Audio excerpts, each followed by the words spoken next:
Have you ever led your team to record-breaking success, only to watch someone else get the promotion you totally deserved? If that sounds familiar, you're going to want to hear the story of a brilliant leader who was trapped in that exact cycle, and we'll call her Sarah.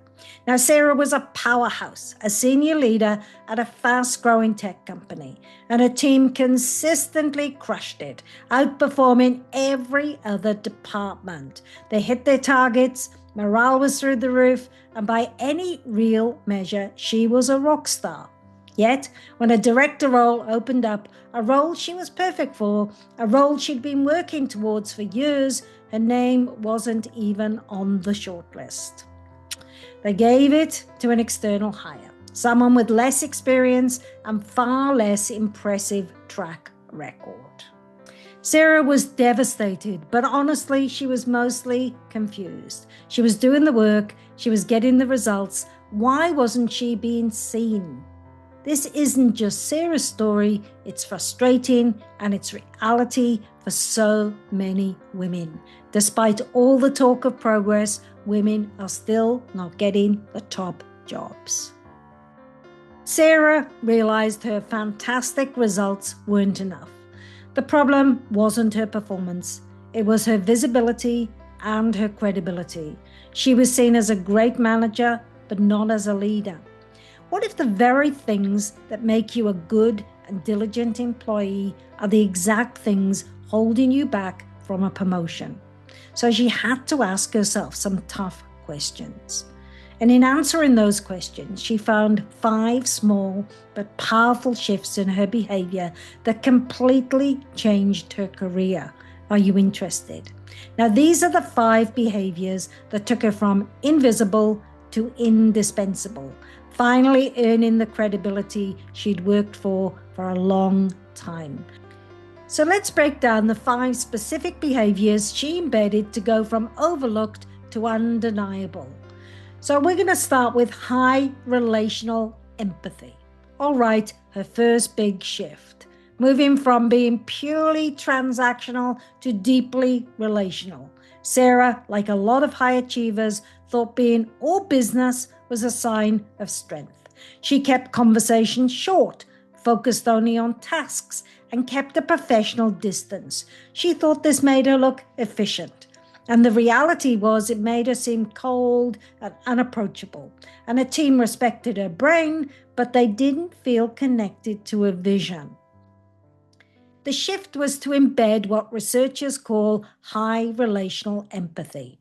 Now, this isn't about being soft. It's a strategic tool for building rock-solid trust. It's the conscious choice to put people first, to actually understand what drives them and their challenges, where they want to go. Now, studies show leaders with the people-first mindset build massive amounts of trust. In fact, one study found that in a crisis, female leaders showing high relational behaviors scored higher on trustworthiness than their male counterparts. Sound good? So what did Sarah actually do? She started small, micro actions. She dedicated the first few minutes of her one-on-ones to just connect as human beings. Novel idea, right? She stopped delegating and started mentoring her team on their career growth. She told me about a time she had this huge project on the go and it was going off the rails because a team member was dealing with a personal matter. We're human. Now, the old Sarah would have just reassigned the work. Instead, she sat down, she listened to him, she didn't judge, and she created a flexible plan that supported both him and the deadline. Now, the result. That employee didn't just deliver, he became her most loyal advocate.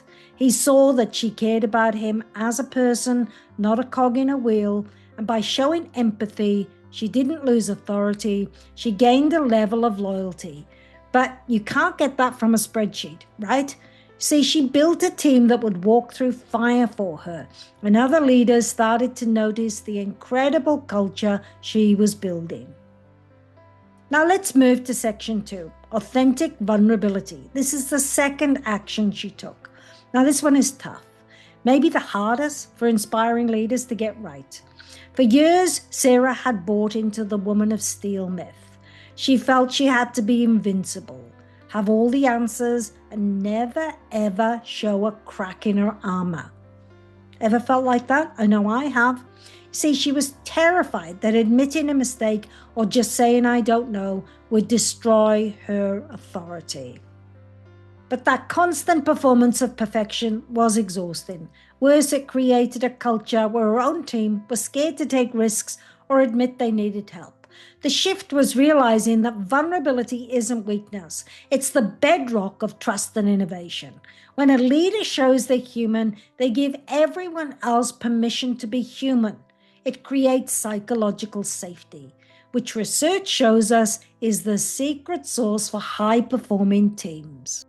Sarah started small, and during a strategy meeting about a new AI technology, she did something she'd never done before. Instead of faking it, she just said, look, this is really new territory for all of us, and honestly, I've got some blind spots here. I want to open the floor and hear from everyone, especially those who've been deep in this stuff, right? Let's figure it out together. The effect was instant. The room, usually dead silent while people waited for her to talk, came alive. Junior team members who were secretly passionate about AI suddenly felt empowered to speak up. That's right. The conversation was richer, the ideas were better, and the strategy that they landed on was 10 times stronger. By modeling vulnerability, Sarah didn't lose credibility. She gained the collective brain power of her entire team. She showed she was a leader, confident enough to be human, and that is magnetic. If these ideas are hitting home and you want to learn more about building the kind of influence, hit the subscribe button so you don't miss what's coming next. Now, the third behavior that Sarah needed to work on was consistent accountability. Now, this one trips many people up. You see, there's this damaging myth that women leaders have to choose between being liked and being effective, which makes them run from very tough conversations. I was stuck right in that trap. She wanted to be supported, she wanted to be well liked, so she'd soften her feedback, so much so that the point was totally lost. Now then, she needed to make some shifts, make some changes. So she needed to learn to be direct and compassionate. Now, accountability isn't about being mean. It's about giving people clarity, the clarity they crave for to succeed. She also learned the superpower of saying no. She stopped saying yes to everything to please everyone and instead became a fierce guardian of a team's time and energy. Sound good? Now, Sarah's turning point came when a new project landed from senior leadership. Urgent, of course, and poorly defined. Now, the old Sarah would have said yes and pushed her team toward burnout. Sound familiar? Now, the new Sarah scheduled a meeting. She went back to the stakeholders, armed with data on a team's workload, and said, I completely get why this is a priority. For my team to deliver the excellence this deserves, we'll need to either deprioritize projects X and Y, or we'll need a later deadline. Which of these paths works best for you? She wasn't being difficult. She was being a responsible leader. She laid out the trade-offs clear as day. This single act of setting a boundary didn't just save her team. It earned her a whole new level of respect from the leaders she was pushing back on. And they finally saw her, not as an order taker, but as a strategic partner. This is so important. She wasn't just managing a team anymore. She was managing resources like a true executive. Sound good? Now let's move to the fourth shift that Sarah made, which is inclusive collaboration. Sarah's fourth shift was to stop chasing siloed success and start practicing inclusive collaboration. In her drive to prove her team's worth, Sarah used to hoard their wins. Let me explain. She'd presented departments amazing results in a vacuum, which accidentally created an us and them vibe with other teams. She was so focused on making her own branch look good, she wasn't seeing the health of the whole forest. Now, this is a classic manager mistake. Real leaders think beyond their own profit and loss. They know that a company's success is all connected. Now, this behavioral shift was to actively become a bridge builder. Started using what others call collective empathy, the skill of getting inside other people's heads and seeing the world from their perspective, even when it clashes with your own. She went from my team wins mindset to we all win together philosophy. That's a leader.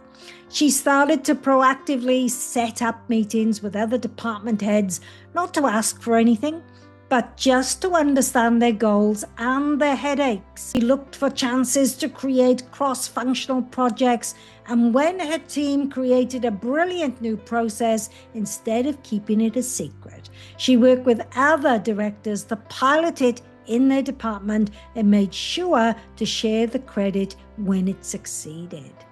This literally changed everything from a visibility perspective. She was no longer just a leader of marketing. She became known as the leader who brings different parts of the business together to solve the really tough problems. She was building a network of allies and showing she had the enterprise-wide view of a true senior executive. Her influence started to ripple out beyond her own team. Now let's look to the fifth behavioral shift. Now this is the final one. Now this is the glue that holds it all together. Keep listening. She moved from manager who delegates tasks to a leader who provides an inspirational vision. Now before, Sarah's leadership was all about what and how. She was a master of planning projects and making sure things got done on time and on budget, but she almost never talked about the why. Her team knew their to-do list, but they didn't always feel why their work mattered. This is the core difference between transactional and transformative leadership. Transactional leaders manage things, transformational leaders inspire people. And study after study shows that leadership rooted in purpose leads to way higher engagement and productivity. Sound good? So Sarah deliberately changed how she communicated. Listen, this is fantastic. In every team meeting for every new project, she started by tying the work directly to the company's mission. Let me show you how. She stopped saying we need to increase lead generation by 15% this quarter, and instead she said our goal this quarter is to help 15% more small businesses get the tools they need to survive and thrive. Now, every single lead we generate is a door we open for an entrepreneur. That's the impact we're here to make. She told stories about customers that they were helping. She celebrated the real-world impacts behind the metrics, not just the number itself. This simple shift in framing was profound. It turned a series of tasks into a shared purpose. Her team felt like they were part of something bigger, and they felt empowered. This doesn't just boost morale, it started attracting the best talent to her department. Senior executives heard the passion in her voice and saw a leader who could really prove themselves and rally people around a powerful vision for the future.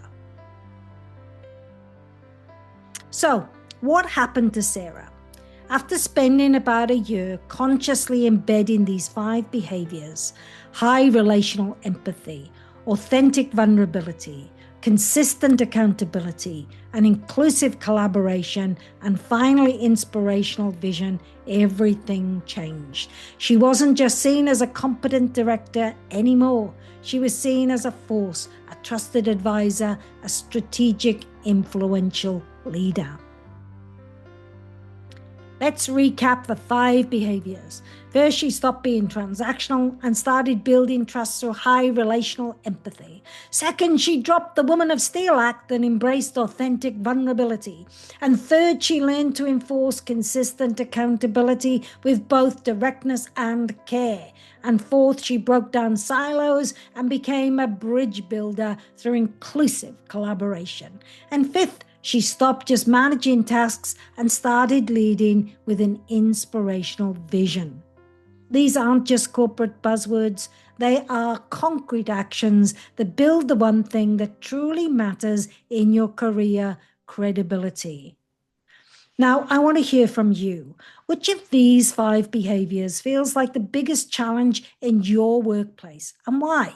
Share your experience in the comments below. Your story might be the one thing that someone else needs to read today. The truth is, your hard work and your results on their own are not enough. Now, they're the price of admission, but they won't guarantee you a seat at the table.